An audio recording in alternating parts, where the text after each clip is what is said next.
Praise God. Magandang umaga po. So, first Sunday po ng December at sa kinaugalian po natin, ang December po ay araw ng pagmamahal na mula sa Diyos o pag-alala. Pero sabi nga, araw-araw kahit hindi pa araw ng December o month of December, sa mga Kristiyano ay laging Pasko. Amen po ba? So, tayo po ay nasa paksa ng nililinang natin. Yun pong kagandahan na ginagawa ng Panginoon. At ang napakaganda po sa pagpapatuloy natin, pananatili natin sa pag-aaral ng kanyang mga salita ay nagiging pamilyar tayo sa katotohanan kung ano talaga yung ganda ng kanyang pangako. Kaya nga lamang nga po ay, sabi ko nga po sa iba, hindi agad ito lubusang mauunawaan dahil nga ang kaharian ng Diyos ay espiritual. Alam niyo po, sabi ko nga po kanina, ang kaharian ng Diyos sa ngayon ay masasabi natin talagang yung spirit of truth. Kaso mo, pag sinabing spirit, wala ka nakikita. Kaya doon sa ating pagsasabi ng Korinto, hindi ako nagkakamali, 4:18, na sabi ni Pablo, while we look not on the things which are sin, but at the things which are not sin. For the things which are sin are temporal. Isipin niyo, maliwanag ito, na yung lahat daw ng mga bagay na nakikita, pag sinabing physical, ito po daw ay temporal, pansamantala. At yung mga bagay na hindi, but the things which are not sin, so yung not sin, yan po ay spiritual. Diba? Pero ito ay eternal, walang hanggan. Mas mahaba, walang katapusan. Kung pag-aaralan natin, contrast doon sa carnal knowledge. Ano yung carnal knowledge?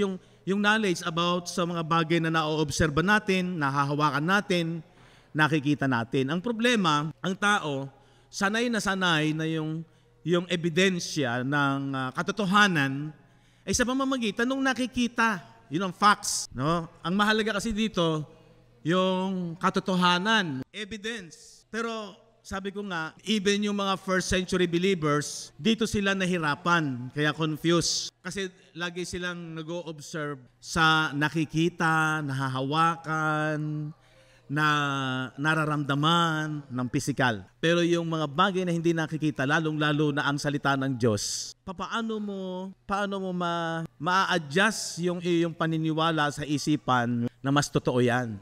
Pero yun ang totoo.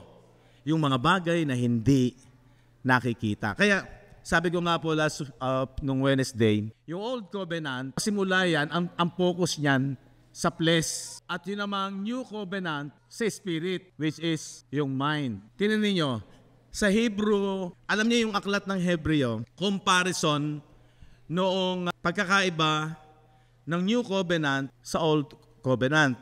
Diba sabi tingnan natin, Hebrew 9:13, for if the blood of bulls and of goats and the ashes of an heifer sprinkling the unclean, sanctify it to the purifying of the flesh. Sabi dito sa Tagalog, sapagkat kung ang dugo ng mga kambing at ng mga baka, ng mga dumalagang at ng mga abo ng mga dumalagang baka na ibinubudbod sa mga nadungisan, yung narumihan, yung mga nagkasala, ay di makakapaging banal sa ikalilinis, hindi talaga makakapaging banal sa katotohanan, pero sa laman lang.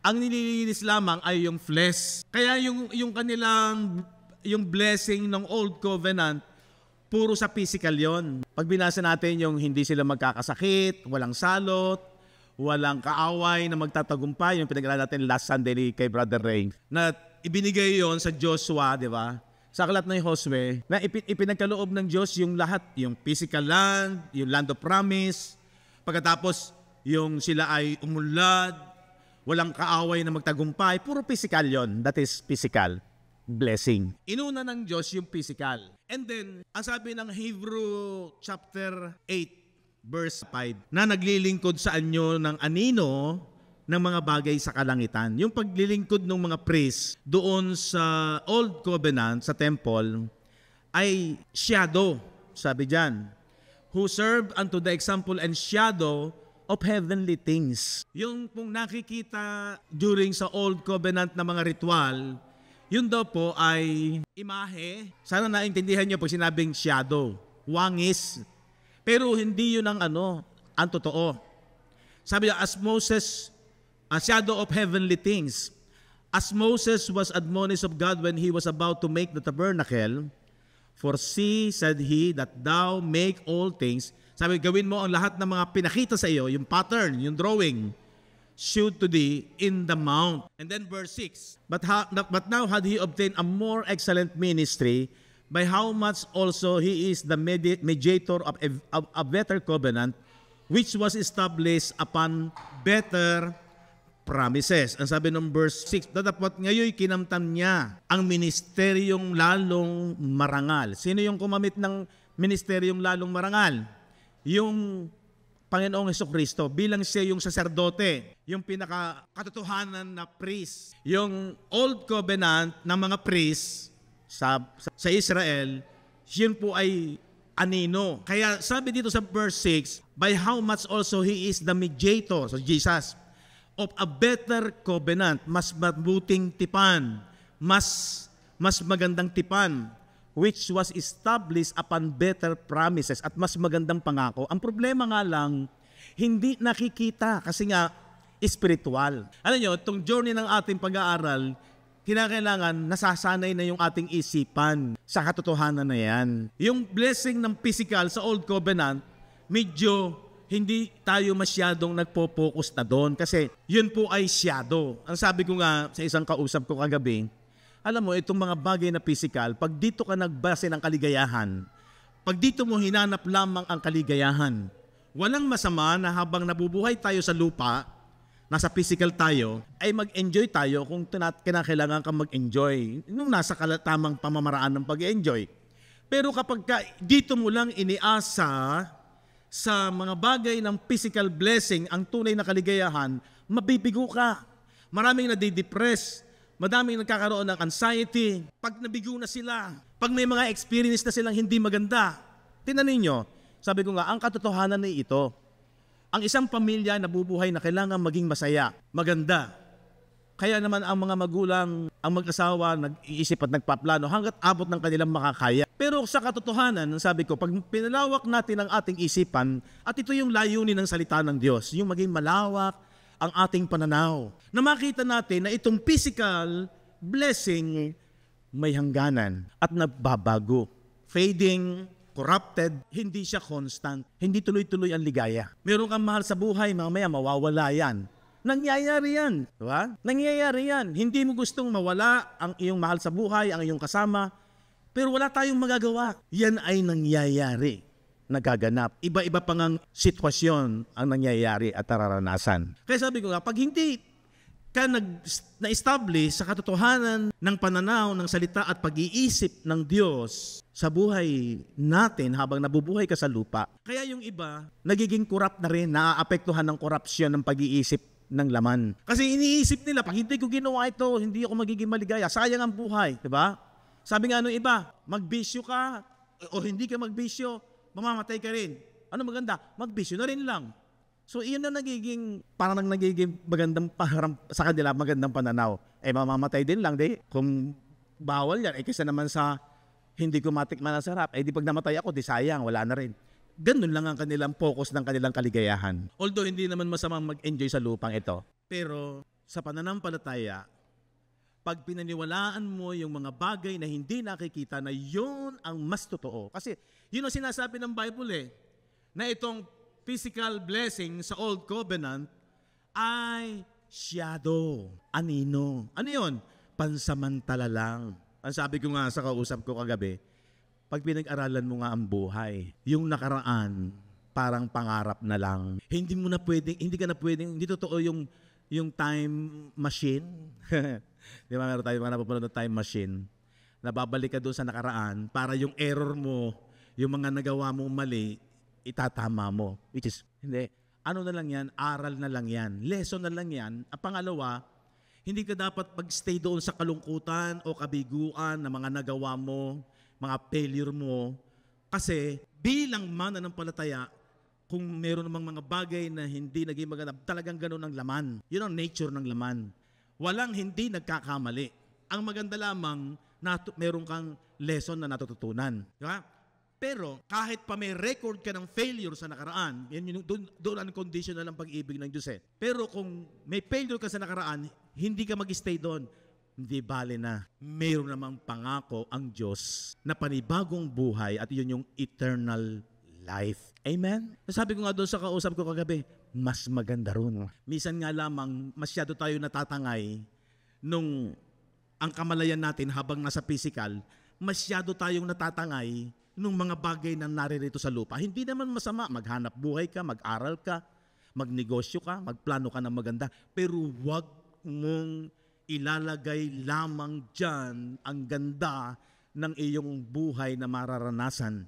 Dahil may mga pagkakataon na hindi lahat ng gusto mo at nananasa mo sa lupang ito ay magiging mangyayari. May mga time na kahit na anong gandang gawin na plano mo, may mga kalamidad, iba't ibang mga karanasan sa lupang ito, may bagyo, may earthquake, mga iba-ibang mga nagaganap na bigla na lang nangyayari. That's why ang adbantahe ng maliwanag sa iyo, ang pananampalataya ay nanggagaling sa salita ng Diyos. At ang sabi ay, alam mo na ang kaligtasan ay hindi dito. Nung araw kasi, ang kaligtasan nakabase lagi lamang sa lupang ito. Hindi, sa Old Covenant yun. Pero ang kagandahan, pag naunawaan mo na ikaw ay iniligtas ng Diyos, ang iyong espiritu ay wala na sa kamatayan at meron ng buhay na walang hanggan, sangayon sa ating pag-aaral ay, ikaw ngayon ay alam mo na yung purpose ng buhay mo, hawak na ngayon ng Diyos ang buhay mo, kahit pa may death threat, kagaya ni na Peter, di ba, no? Ang daming nagbantang patayin siya. Pero hanggat hindi ka looban ng Diyos, iingatan ka ng Diyos. Amen? Sana, habang nagtatagal, ito yung inspirasyon na maganda. Ang problema nga lamang, napakahalaga ng Ephesians 4:23. And be renewed in the spirit of your mind. Sa spirit, sa katotohanan ng salita ng Diyos, na kailangan makumbinsi ka. Kaya sabi ko nga, alam nyo, habang nagtatagal, marami kang marirealize na talaga bang lahat ay born again? Talaga bang tiyak na ang Holy Spirit ay nasa iyo? Kagaya ng pinag-aralan natin nakaraan, even sa aming midweek or mga Bible study sa labas, na pag-uusapan po yung sino ba talaga ang born again? Sino ba talaga ang ligtas? Ay lahat nagko-confess. Isa lang naman ang magbibigay ng katotohanan yan eh. Ano yun? Salita rin ng Diyos. Tingnan ninyo to. John chapter 3, verse 5. Sabi ni Nicodemo, ako'y naniniwala na ikaw ay isang propeta. Sabi niya, sapagkat walang makagagawa ng mga ginagawa mo kung hindi siya galing sa Diyos.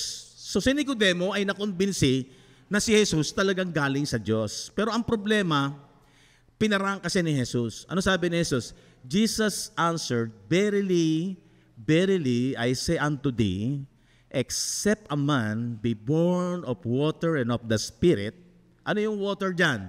Salita ng Diyos. And of the Spirit, he cannot enter into the kingdom of God. Hindi siya makapapasok sa kaharian ng Diyos. Tapos inilino doon sa verse, ang ipinanganak sa laman, sa laman. Ang ipinanganak sa Espiritu, sa Espiritu. Lahat ng tao, ang unang kapanganakan, flesh, physical. Pero dapat, mayroong pangalawang bagay na dapat siyang maranasan at yun ay yung born in the Spirit. Kasi kung hindi daw born in the Spirit ang isang tao, he cannot enter.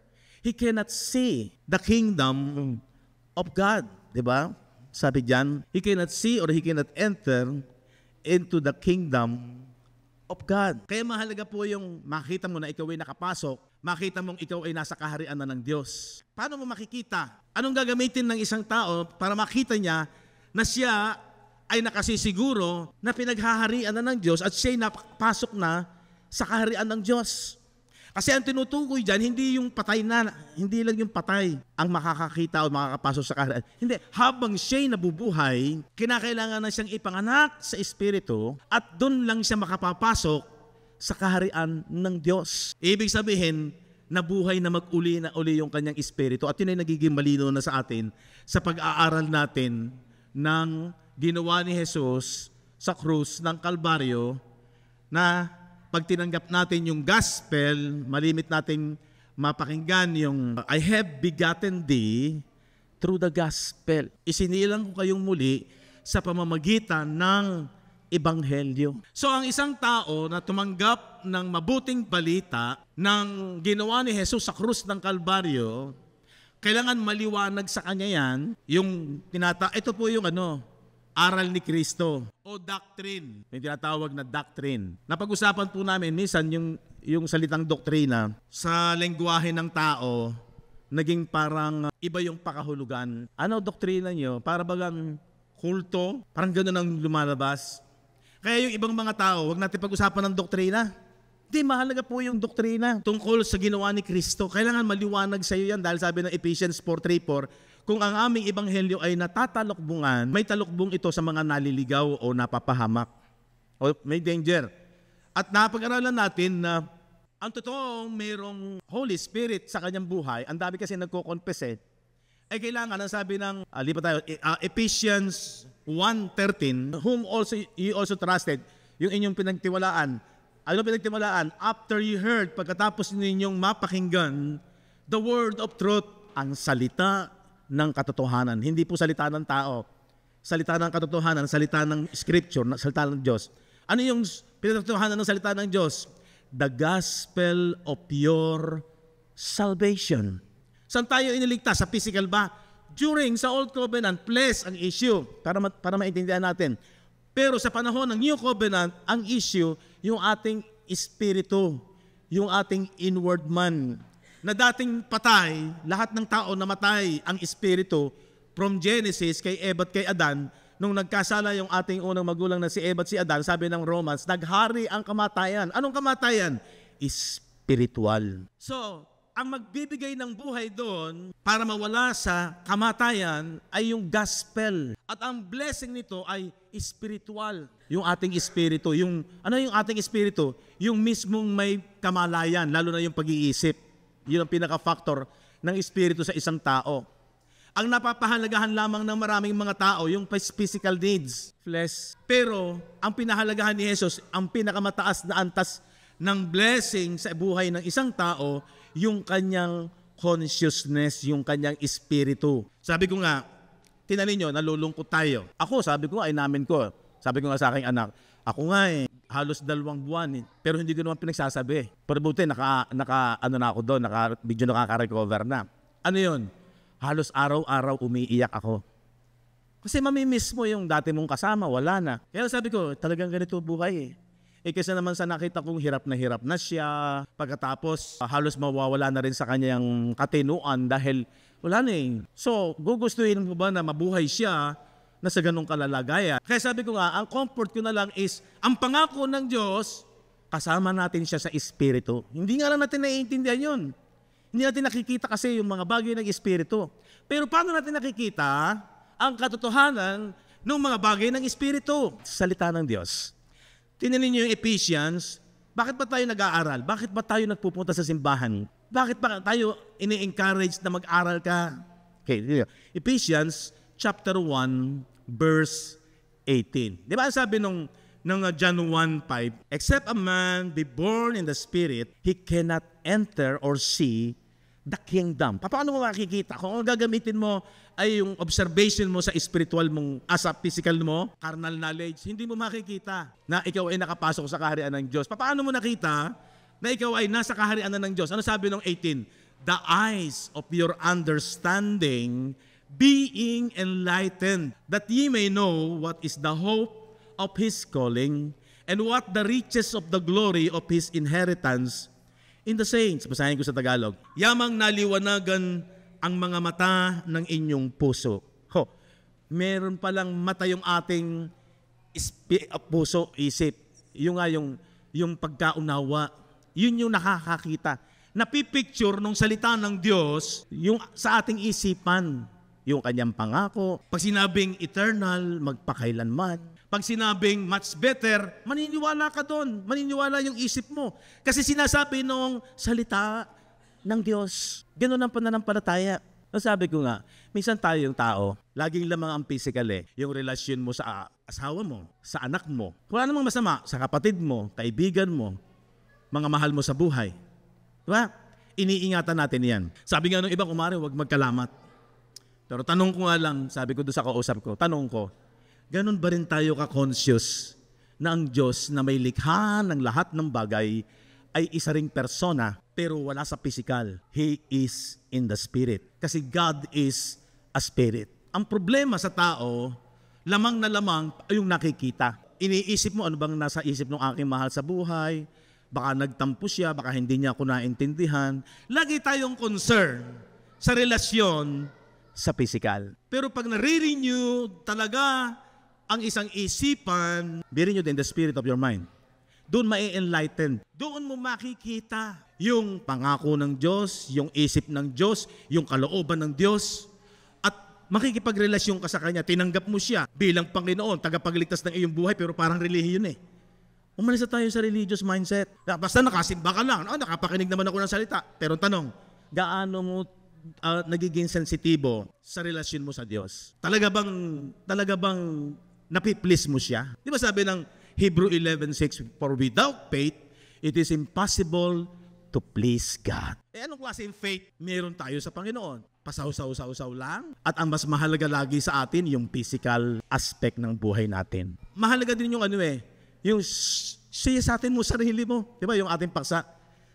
Search yourself. Tingnan mo sarili mo kung ikaw ay nasa pananampalataya. Baka akala mo nasa pananampalataya ka. Kasi relasyon to sa Diyos Sabi ko nga, ganun mo ba nakikita ang Diyos na siya rin ay may damdamin? At mas malaki ang kanyang isipan. Hindi nga lamang nakikitang kagaya sa physical. Pero ang lagi natin napapahalagahan, physical. Samantalang ipinanganak ka sa Espiritu. Talaga bang ipinanganak ka sa Espiritu? Talaga bang dito ka ipinanganak? Nagliwanag ba talaga sa'yo ang salita ng Diyos? Hindi po ito condemnation. Kasi sabi doon, ang totoong pagsisisi, acknowledging of the truth. Hindi ko napagawa yung sabi, sana ang lahat daw ng mga mananampalataya habang tumatagal, meron siyang, evangelical mind ba? Na pag napuno siya ng pag-ibig ni Kristo, puspos ka. Pag sinabing puspos, alam mo yan. Na-appreciate mo yan. Dapat na i-share natin yan. Kasi kung talagang may impact sa iyo yan, na-appreciate mo, na-acknowledge mo, hindi pwedeng hindi mo i-share yan. Automatic yan. Alam niyo yung pag-ibig, di ba? Yung pag-ibig niyo sa kapwa-tao. Automatic yun na mag-care ka, pahahalagahan mo siya, ipaglalaban mo siya, at talagang special sa iyo. Totoo po ba yun? Pero sa totoo lang, ang ganda ng isang pamilya, ginagawa ng mag-asawa, yung lahat na abot ng kanilang makakaya para ma-establish nila yung kanilang pamilya, relasyon. Ganito kasi yan. Nakita ko sa Bible, inuna ng Diyos ang physical blessing. All covenant, at ang ginamit niyang model ay ang bansa Israel. Nabigo lamang ang Diyos dahil nagrebelde, nagka-disobey ang mga Israelita sa plano ng Diyos. Di ba? Kinreate sila na the heaven and earth, ang langit at ang lupa. Kinreate sila, isinilang sila as a son of God. Out of Egypt, I called my son. Di ba?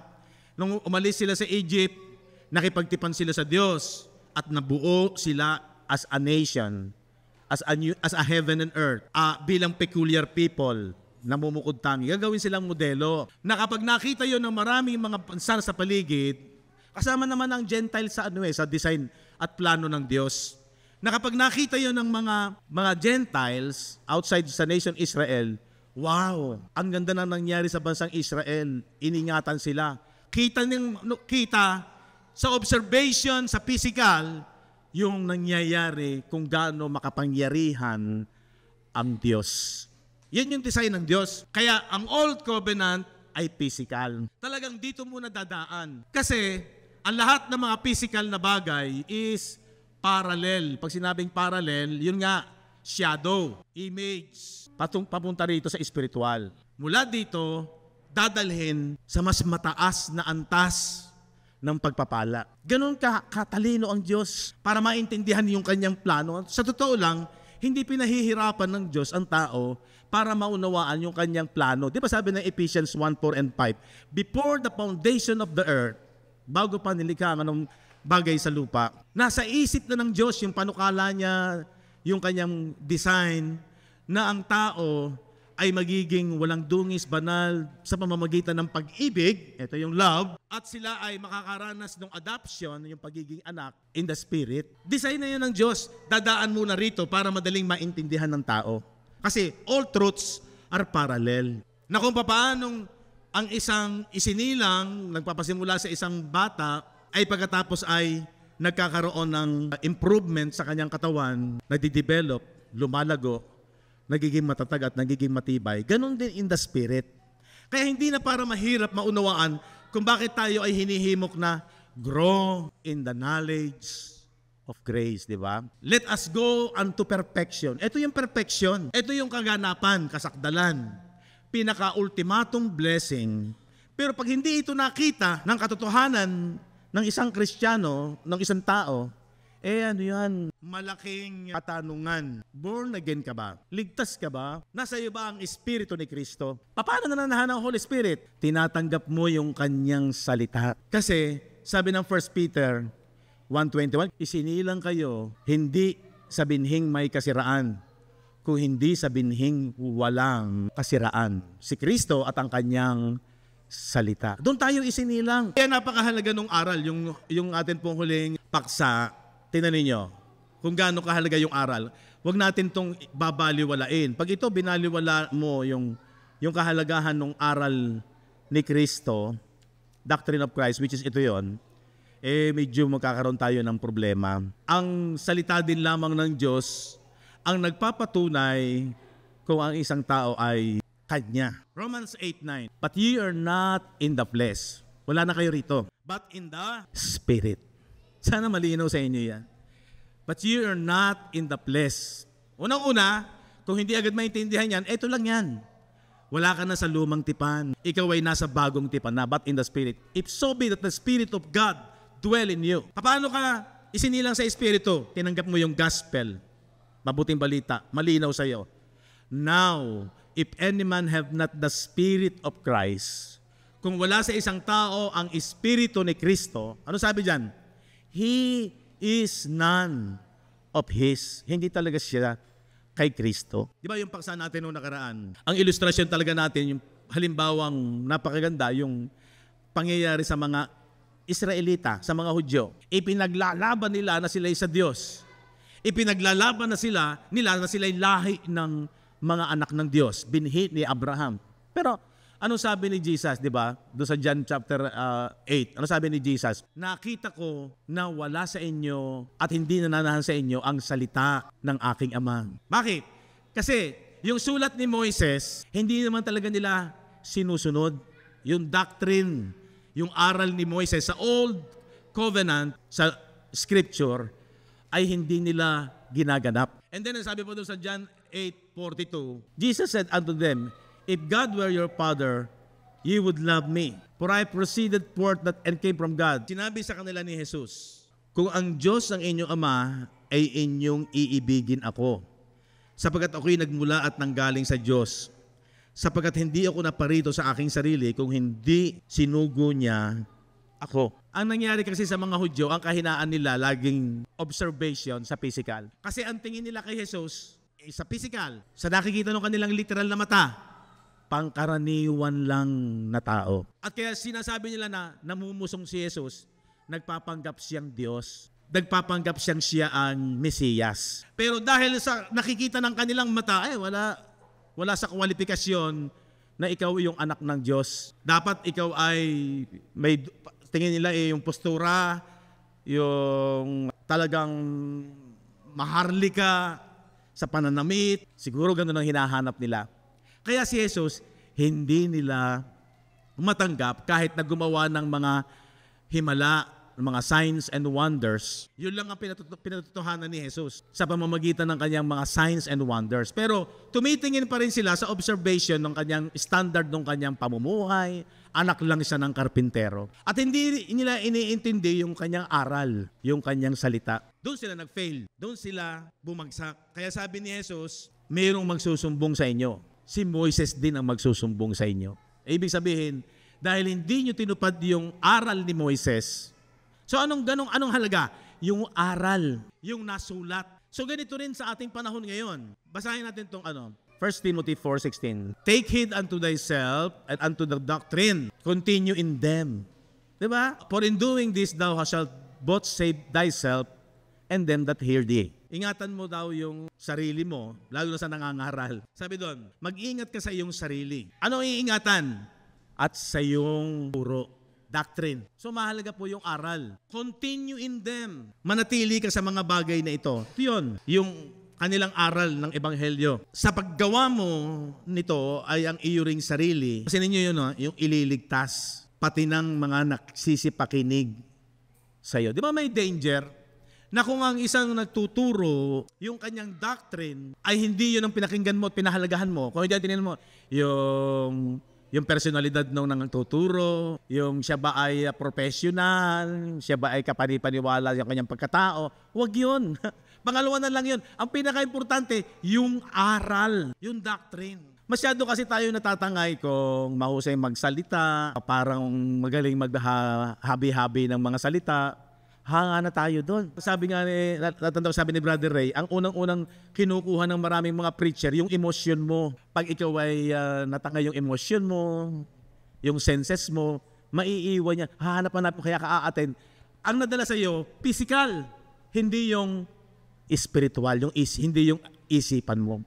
Dapat yung isipan kasi ang doctrine ay nakapaloob doon sa isip. Kaya dapat lumago ka sa pangunawa kasi yan yung sinasabi ng Ephesians 1:18, yung eyes of your understanding sa isip. Be enlightened. Kaya pag maliwanag yung isipan mo, alam mo, anak ka ng Diyos. Alam mo, ligtas ka. Maliwanag sa iyo kung mahal ka ng Diyos. At kung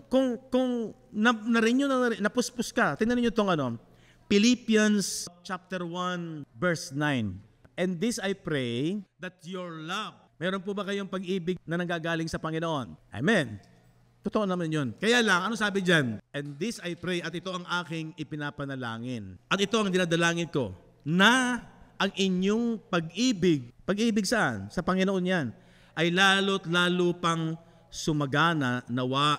Saan? Paano sumasagana ang pag-ibig? Sa pagkikare mo ba? Sa pagtulong mo ba? Pangalawang bagay po yun, yun ay bunga. Pero ang dapat na lumalago sa pag-ibig, sabi pa nga dyan more and more. More and more. Pag binulay-bulay mo yung mga salita na yan, makikita mo papaano ka sasagana sa pag-ibig ng Diyos. Saan? Sa kaalaman at sa lahat ng pagkakilala. Ito po yun, yung aral. Pagkakilala mo, pagkaunawa mo, pagkaalam mo kung gaano ka-espesyal at halaga ang kaligtasang ginawa ni Kristo. Ano ang value? Hindi po yung head knowledge lang. Kasi yung head knowledge lang, alam mo lang, pero hindi nakaka-epekto sa iyong buong pagkatao. Pag sinabing mapuspos ka, abay, makokontrol ka. Diba? Tingnan natin itong Philippians 1 verse 10. Upang inyong kilalanin ang mga bagay na magagaling. Ay dito pa lang, isipin mo, makikilala mo kung ano talaga magaling. Excellent. Anong mangyayari? Anong magiging bunga? Sabi doon, upang kayo'y maging mga tapat. Diyan ka lang magiging tapat. Pag nalaman mo, ito yung magaling, lumago ka sa kaalaman, mahalaga, wala nang hihigit na value rito, nalampasan ito yung physical blessing. Much more exceeding, sabi nga, di ba, nung pinag-aralan natin, much more exceeding, mas malaki ang pakinabang. Dapat mangyayari sa isipan yon. Anong mangyayari? Upang kayo'y maging mga tapat at walang kapintasan. Sa kanilang panahon, iniintay nila yung kaarawan ni Kristo. Maging tapat sila, magtitiis sila, magtsatsaga sila, ano man yung persecution. How much more sa panahon natin, kahit na minsan ng problema, didisiplinahin mo sarili mo. Kasi alam mo kung ano yung mas magaling. Ano ang mas magaling? Spiritual blessing. Hindi lamang physical, kasi ito lagi lamang 11. So ito yung puspos. na mga puspos ng bunga ng kabanalan na ito'y sa pamamagitan ni Jesucristo sa ikaluwalhati at ikapupuri ng Diyos. Pag napuspos ka na kung ano yung kabanalan, meron ka. Righteous ka na, hindi na makukontaminate yung iyong inward man, yung espiritu mo, secured na. Magiging maligaya ka doon. Kaya ngayon, pag ang isang Kristiyano, yung sasabihin na license to sin, hindi totoo yun. May mga tuksong darating, pero dahil nakita yung, ba't ko pagbibigyan lahat ang gusto ng laman? Makokontrol mo na yon kung makakasama naman. Hindi bali na ako'y malamangan ng iba. Minsan nga sabi ko, tayo minsan na paglalamangan dito eh. Pero dahil ang alam mo na mas maaawa ka pa nga doon sa nalalamang. Parang nalamangan ako Pero hindi siya nakalamang. Kapag wala sa kanya ang katotohanan, kung ano talaga yung magaling, kung ano talaga yung may value at yun ay spiritual, hindi ka na para makipagkompetisyon. Dahil alam mo kung ano yung mas maganda, mas may pakinabang ka. Kaya sabi ko nga, ang payo ko kalimitan, lalo na pagka doon sa mga taong parang naapi, na paglamangan. Sabi ko, kapatid, pag dito tayo nakipagbaka sa laman, may mga time pinalalampas mo na lang. Hindi sa parang bang, ba't mo pinabayaan, kinonsente. Hindi, may time talaga, lalo na pagka wala ka namang pera para i-demanda, lalo pang kung ano-anong gusot ang mangyayari, hayahin na lang. Ibigay na natin sa Diyos. At ang maganda, pag nakita mo ikaw ay secured na sa Panginoon, panatag ka na rin. Pansamantala lang naman yung parang minsan api ka sa lupang ito. Ganyan ang buhay ng mga alagad. Parang api-apihan, mga hamak. Pero sila ang nagtadala ng totoong kayamanan at tagumpay dahil meron silang mas magaling spiritual blessing. Amen. Alam niyo, pag ito makita mo ng makita, hindi ka na para makipag-contest sa physical. Nangangarap ka, ginagawa mo yung the best, pero pag dumating yung time na yan ang hangganan, okay lang. Sapat, sabi nga ni Paul, sapat ang biyaya ng Diyos. Kahit na mayroong mga naranasan siyang mga idinadalangin sa Panginoon, alisin mo po ito, pero sabi ng Panginoon sa kanya, sapat ang biyaya ko sa iyo. Amen?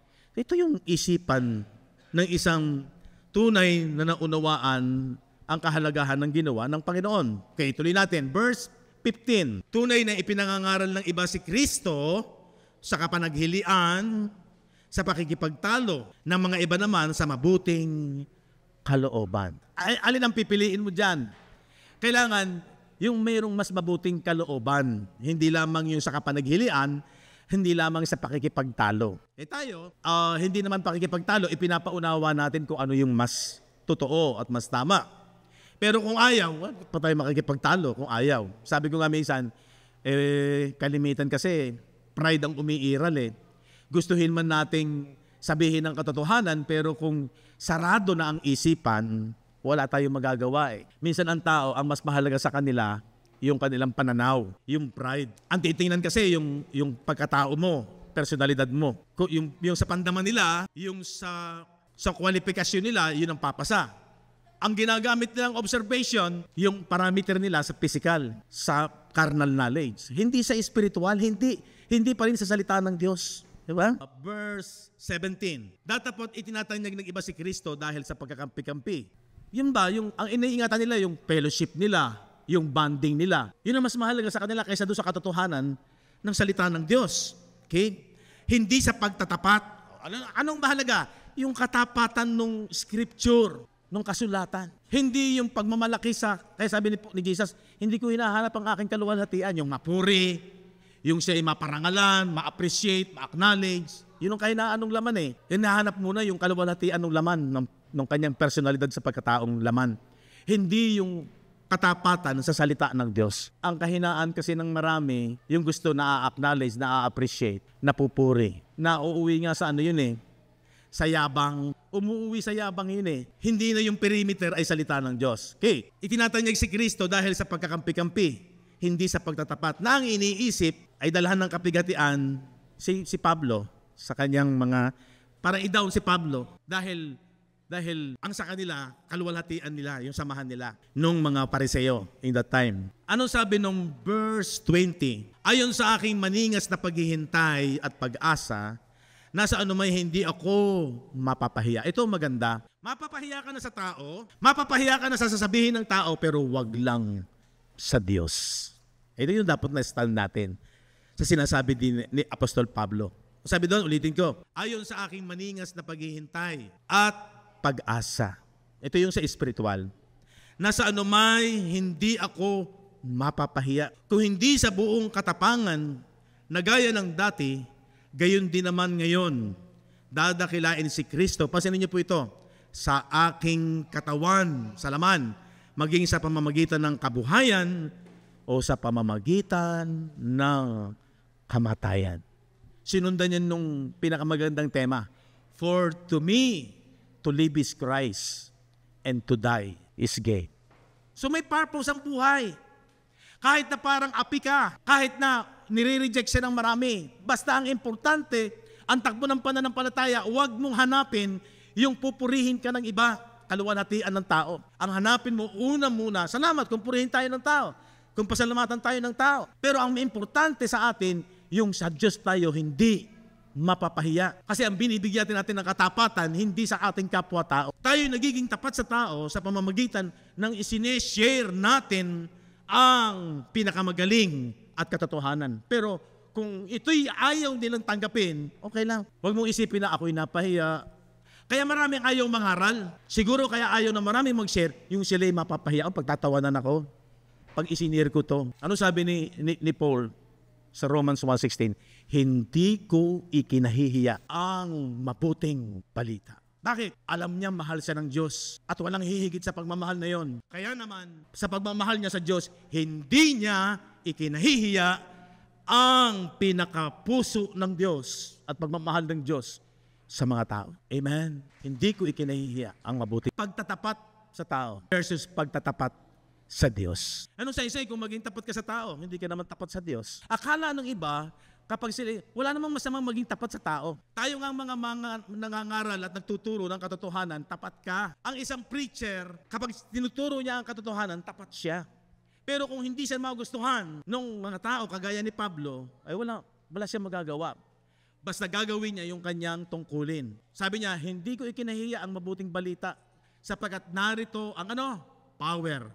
Ang dami naghahanap ng kapangyarihan kaya lang, ang hinahanap ng kapangyarihan, physical. Yung wag mababarang, wag makukulam, wag magkakasakit, wala naman pong masama dun Sabi ko nga, pag ikaw ay pag-aari ng Diyos, iingatan ka ng Diyos. Siguraduhin mo lang na pag-aari ka ng Diyos. Paano pa tayo nagiging pag-aari ng Diyos? Pag tayo ay nagpasakop sa Kanyang kalooban. Pag tayo ay nagpasubmit sa Kanyang karunungan, sa Kanyang salita. Pag-aari ka ng Diyos. Yun ang katiyakan. Pag naging tapat ka sa Kanyang proseso, sa Kanyang kalooban, pag-aari ka ng Diyos. Madali kasing sabihin, naniniwala ako sa Diyos, mahal ko ang Diyos. Madaling sabihin yan Sabi nga nung nag-seminar ng kooperatiba, madaling pumasok sa kooperatiba, mahirap magpaka-kooperatiba. Para daw yung madaling maging tao, mahirap magpakatao. Pero dito naman, madaling sabihin ikaw ay sa Diyos. Madaming nagko-confess yan. Pero para matiyak mo na talagang ikaw ay sa Diyos, dumaan ka sa proseso, ipapanganak ka sa Espiritu, ipapanganak ka sa kaunawaan at maliwanag sa iyo ang mabuting balita. At pag ikaw ay nabihag niyan, magmamanifest yan sa pagkatao mo. Bunga. Yan na yung bunga. Hindi mo siya ikahihiya. At yung relasyon mo sa Kanya, iingatan mo yan. Yung conviction, hindi sa condemnation. Ang conviction sa iyo ng Holy Spirit ay yung Kanyang salita. Gaano mo pinahahalagahan? Sabi ko nga, tayo tao ganito Minsan yung kinukonsidera mo palagi, yung nakikita mo sa physical na relasyon. Ang Diyos kasi hindi nakikita. Pero siya'y may isip. Espiritu nga siya At meron siyang iniwang mga instruction, pagmamalasakit at kalooban sa bawat isa sa atin. Nasaan yun? Dito yun sa Bible. So kung nagpapahalaga tayo sa Kanya, na sinasabi natin mahal kita, naniniwala ako sa iyo, ina-acknowledge kita, ito yun. Pahalagahan natin ang Kanyang aral, ang Kanyang doctrine, ang Kanyang salita. Tuloy natin. 2 Timothy chapter 3:14. But continue thou in the things which thou hast learned, and hast been assured of knowing of whom thou hast learned them. Dapat manatili ka sa mga bagay na iyong pinag-aralan. O diba? At sa pagkakaroon mo ng katunayan. Saan ka nagkaroon ng katunayan? Di ba? Doon sa iyong mga pinag-aralan, sa doctrine. Yamang nalalaman mo kung kanino mo natutuhan. Kanino natutunan ni Timoteo? Yung aral ng mystery ng gospel. Kay Paul. Kaya yun ang kabilin-bilinan ni Paul na yung aral, yung natutunan niya, ay kailangan dun siya mananatili at dun siya magpapatuloy. Sa pa, 2 Timothy chapter 2, verse 2. At sa mga bagay na iyong narinig sa akin, sa gitna ng maraming saksi, so yung narinig niya kay Paul, ay siya mo ring ipagkatiwala sa mga taong tapat na makapagtuturo naman sa mga iba. Ito yung napakahalaga. Kaya po, gayon na lamang po yung aking panalangin at saka yun pong atin pong pakikiusap doon sa sana po ay maunawaan yung, lalo na yung sabi nga ka na Teacher Grace kay Cathy sa mga kabataan natin na yung gusto at willing na ma-equip na sila yung magiging susunod na tagapagturo. Kailangan kasi itutuloy natin ito. Alam nyo, kung bakit natin pilit na isinesave tong building, yung mga bayarin dito, dahil sa tayo ang merong napakagandang journey ng pag-aaral na talagang binibigyan natin ng authority ang aral ng salita ng Diyos. Sana ito'y maituloy-tuloy. Napakapalad po natin na unawaan natin yung mystery ng gospel. Sana ito'y ituloy. Bakit? Ito yung puso ng Diyos eh. 1 Timothy chapter 2 verse 3 and 4. For this is good and acceptable in the sight of God, our Savior. Ito yung mabuti.